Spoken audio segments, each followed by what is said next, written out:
பொதுவாக ராகு காலம், யமகண்டம், சந்திராஷ்டமம் இதெல்லாம் எச்சரிக்கையாக இருக்கணுன்றாங்க. ராகு காலம், யமகண்டம், அஷ்டமி, நவமி இதிலெல்லாம் நல்ல காரியங்கள் தொடங்கவே கூடாதுன்றாங்க. இதில் எதெல்லாம் சரியான விஷயம்?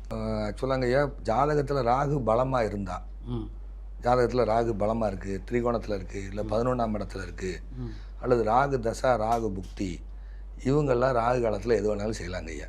ஓ, அவங்கள பாதிக்காது? அவங்களெல்லாம் ஒன்றுமே பாதிக்காதுங்க ஐயா. அஷ்டமிங்கிறது கிருஷ்ணர் பிறந்த தேதிங்க ஐயா. நார்த் இந்தியாவில் யாரும் இதெல்லாம் பார்க்கறது இல்லைங்க ஐயா. நம்ம தென் தமிழகத்தில் அஷ்டமி, நவமி, கோகுலாஷ்டமின்னு அதுதானே கொண்டாடுறாங்க. பொதுவாக அஷ்டமி திதியில் பிறந்து அவங்க ஜாதகத்தில் 8ஆம் இடம் ஸ்ட்ராங்காக இருந்தால் அஷ்டமி திதி ஒன்றுமே செய்யாதுங்க ஐயா.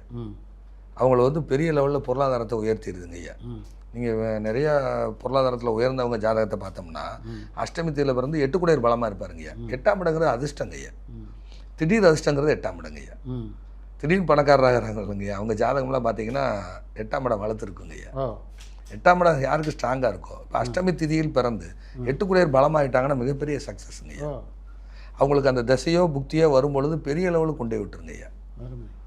8 குடையர் பலமாகணும். இப்போ ஒருத்தர் பிரதம திதியில் பிறக்கிறாருன்னா லக்னாதிபதி பலமாகணும். லக்னாதிபதி கெட்டு போயிட்டாருன்னா பிரதம திதி வேலையை அது பலனே இல்லைங்க ஐயா. துவிதிய திதியில் பிறந்தால் 2 குடையர் பலமாக இருக்கணும். துவிதிய தீயில் பிறந்து துவிதிய 2ஆம் தேதிங்கய்யா.